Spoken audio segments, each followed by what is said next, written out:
We are AI-driven patient experience, patient communication software that's born in the emergency department. Our co-founder, Dr. Justin Schrager from Emory University down in Atlanta, identified an issue in his EDs where he couldn't communicate with all the patients that he needed to.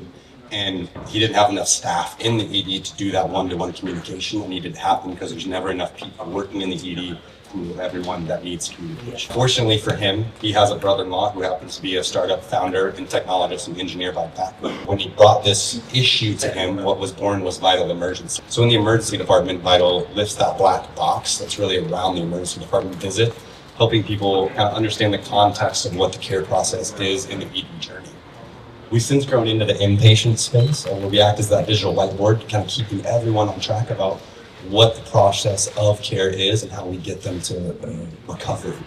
This year, we're actually venturing into the urgent care space and bringing the same type of communication to that care venue. Because what we've seen is that regardless of where you access the healthcare system, it's very positive for both patients and the health systems to have this proactive communication and help people feel that they're a part of the care that they're experiencing instead of just receiving it on the back end.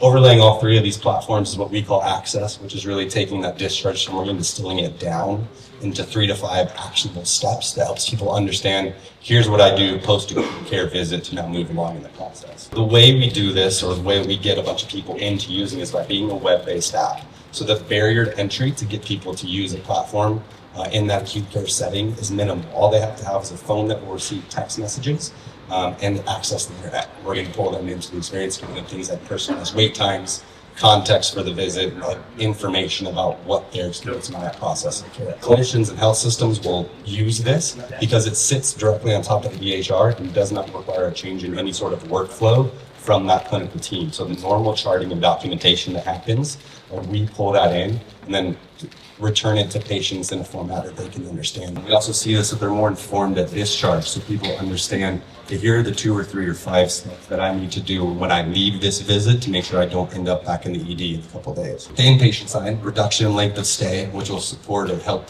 facilities with the boarding issue that happens in the ED, because oftentimes the boarding isn't a function of what's going on in the ED, it's a function of how many beds do I have available upstairs and do I have enough staff to staff those beds. Again, similar story around on the discharge side from inpatient.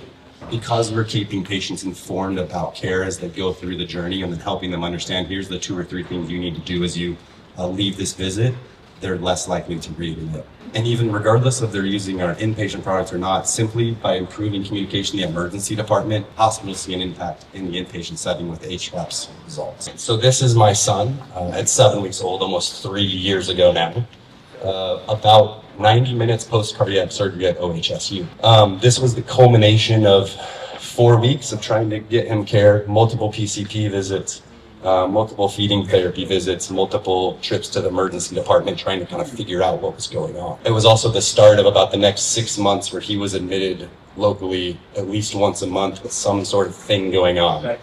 So the first 8 months of his adventure were quite tumultuous. That's not necessarily uncommon for families to go through that. There's nothing unique about that. I think what was a little bit different is that before I did this, I was a paramedic with Ada County. I'm married to an ED nurse for nearly 10 years. And so we understand the emergency department very well.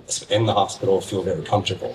For us to go through these 8 months and to have a pretty frustrating experience at every turn was pretty shocking because we felt very comfortable in that environment. So to leave an instance of care feeling quite frustrated or like we didn't have all the information to advocate for him was pretty brutal.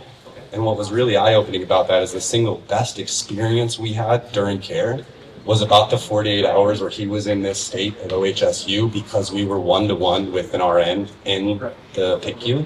And so we could have all the conversations and questions that we needed to ask and keep digging into like, okay, hey, we had 7 specialists swing by today on rounding, like help us kind of decipher everything they shared with us. Technology is never going to replace people, but if you can use technology to facilitate some of the gaps to allow when you have the opportunity to talk with people to be more impactful, that's hugely beneficial. He's had a really great outcome. We've been super lucky. For all intents and purposes, he's a normal, hellion 3-year-old.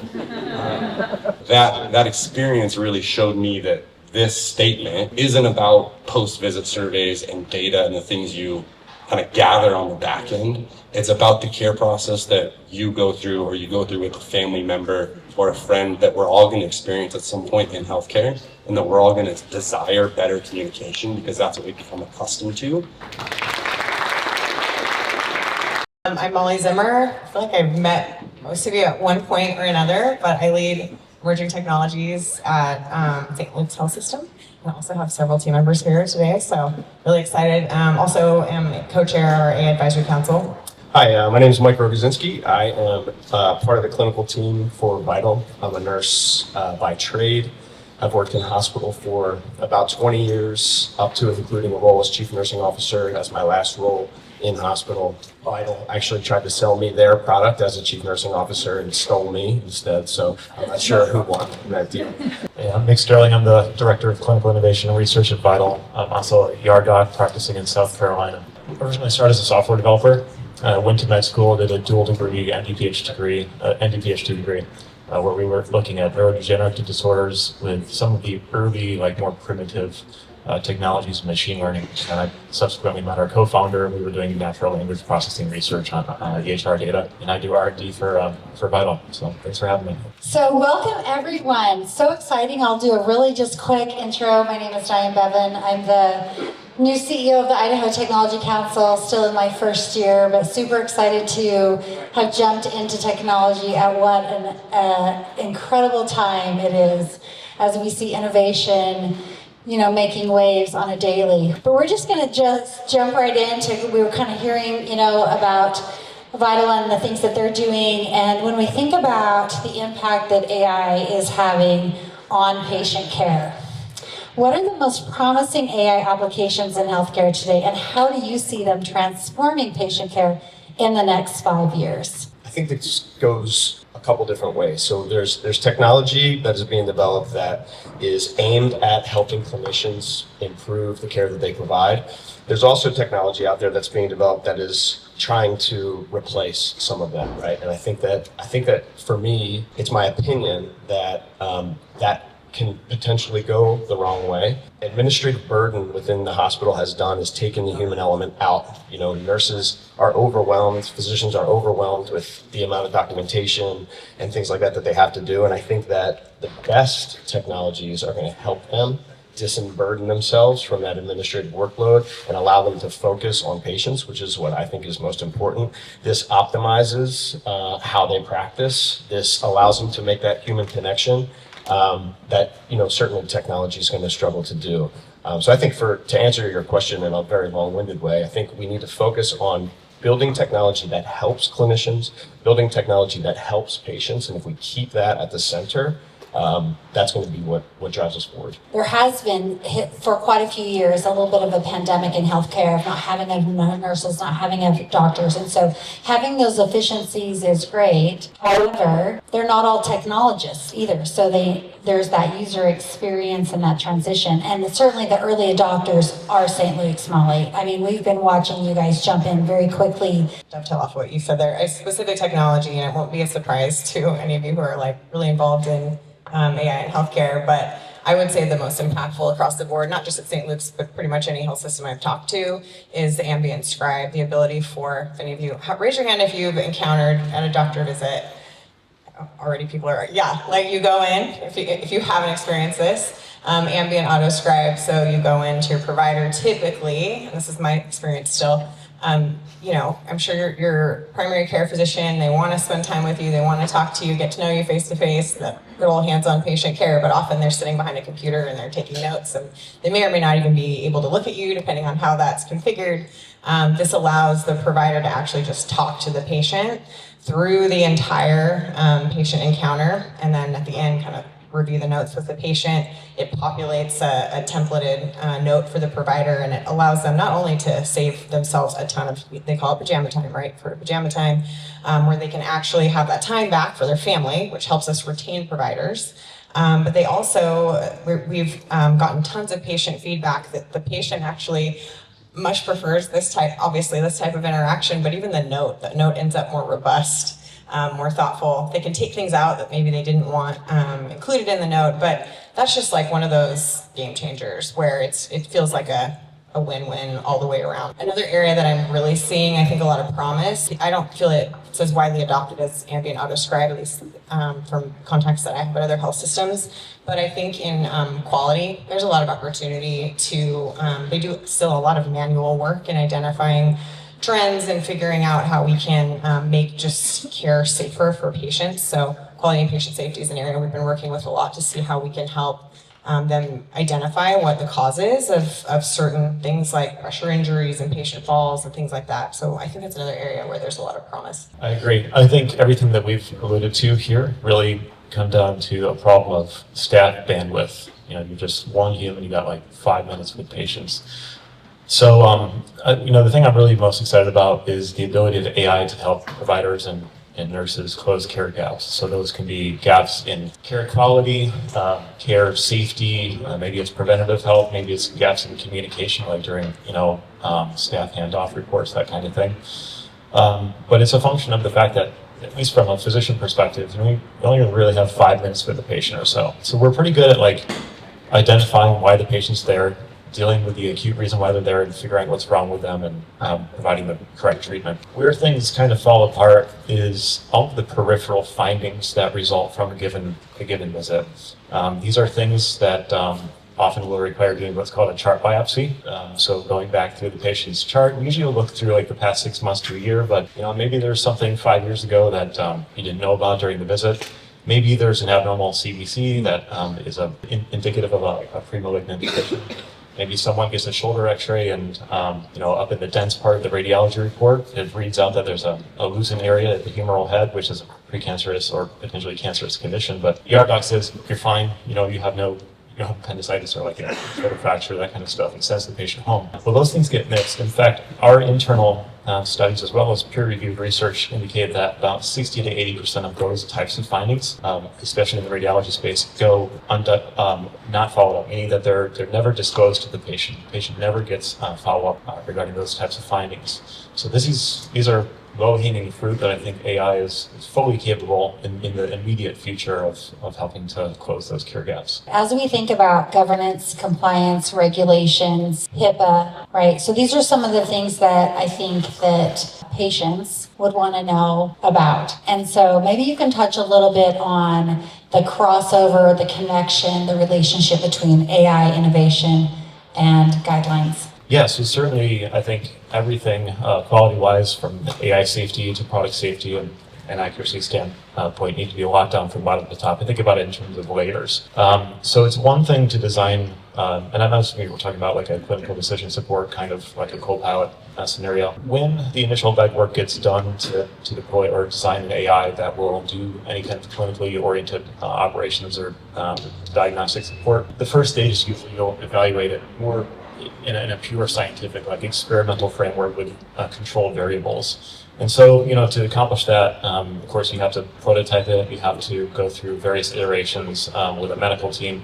So I think that's stop number one, is you have to make sure that a good vendor will have internal medical team that's constantly reviewing things. And if they don't, at least they have, hopefully external, physician reviewers that are looking at things in a systematic manner. But then when you put the AI through an engineering stack, it can change things. So the underlying assumption when you design an AI is that you're feeding it a consistent variable structure. So we've always had this issue in software development where it's garbage in, garbage out. So if you want quality model output, you have to feed quality data in.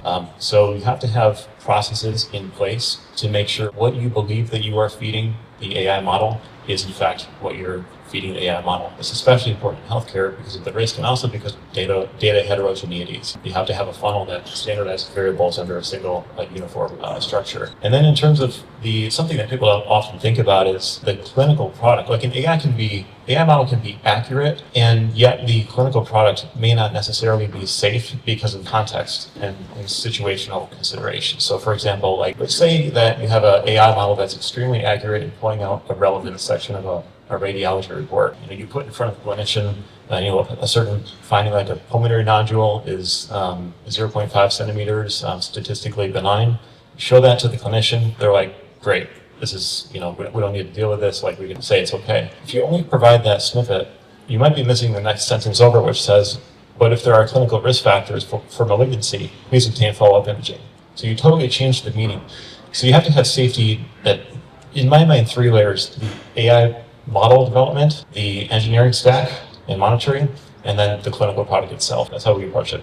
I think about it a little bit different, right? So Nick is unlike any physician I've ever met. He has an incredible amount of knowledge, and his computational power that he puts into this is unmatched. So we're lucky to have him.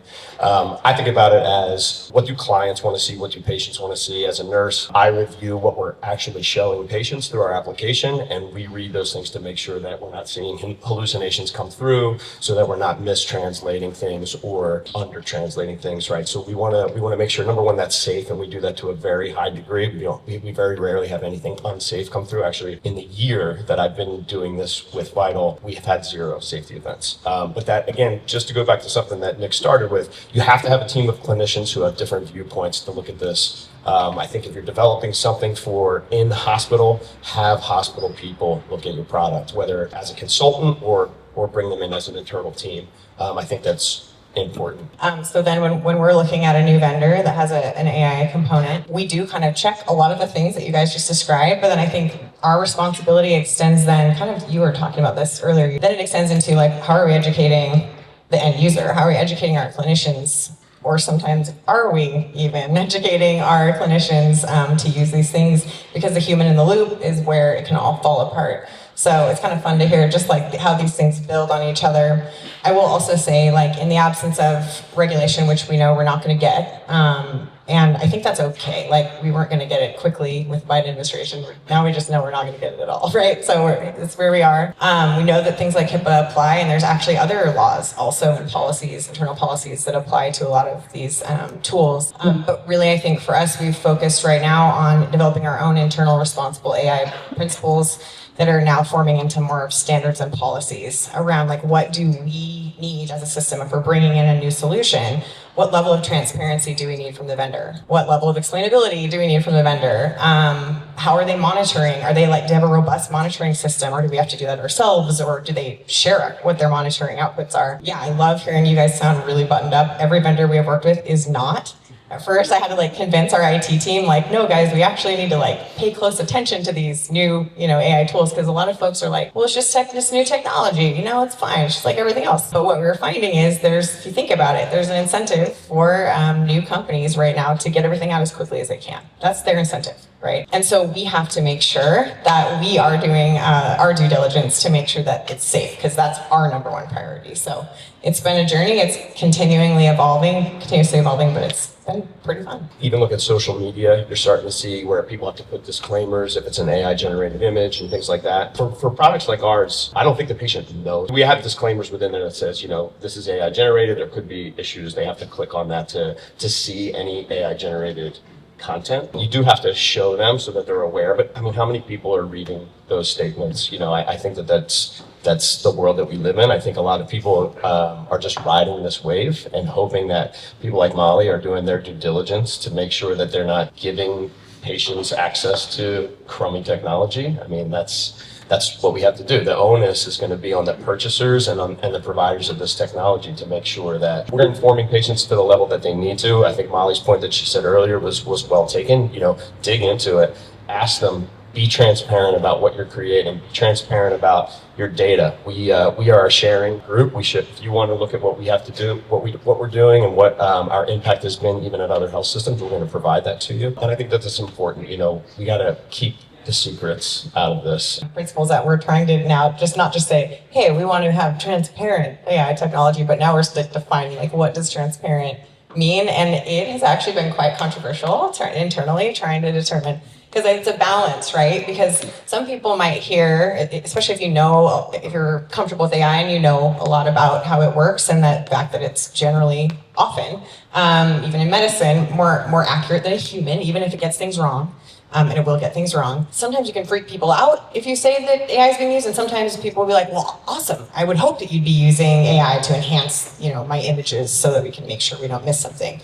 on my x-ray or whatever. I think it's a difficult balance. I'll tell you where we've landed in draft form is there's two things for sure, or two areas where we know for sure we'd want to inform a patient. And that's when you have an interaction where you're mimicking like a human interaction. So like a chatbot that's a really good chatbot that it's not really obvious that you're, chatting with a computer. We have auto-drafted responses from physicians to their inbox messages. In basket, thank you. Basically, the provider gets a chance, obviously, to read through the draft and make any edits before they send it to the patient. But it's still important in those interactions where a patient would assume, 2 years ago, that would have been their doctor or a nurse, right? So making it very clear so there's none of that kind of gotcha, that was not a person, it was a bot. Joke's on you, patient. Really wanting to get rid of any of that ickiness or we're deceiving. And then the other one, and this isn't really an AI thing, but a lot of the things AI surfaces aren't really AI issues.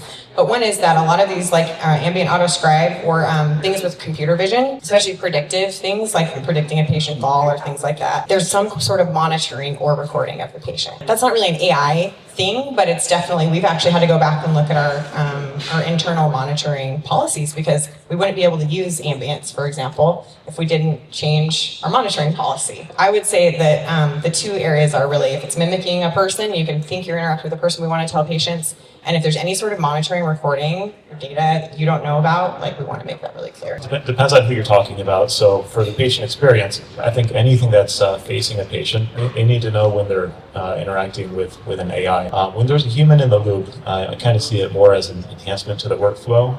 The doctor's still reading over a message that maybe they would send. So you're kind of augmenting their ability to do their job. And then there's the care or clinical decision-making side. And I've seen scenarios where the computational tool was rolled out and the physicians were just told to use it. Generally, it doesn't go very well if that's kind of the style of deploying a new tool. They really want to know what's the evidence that is going to enhance their ability to care for patients? What's the evidence that is going to make their lives easier instead of more administrative burden? They want to know at least the basics of the ins and outs of how it works, so the transparency aspect there. And it's not because they want to criticize it. They're looking for information about, okay, when is this going to be a great tool to use clinically?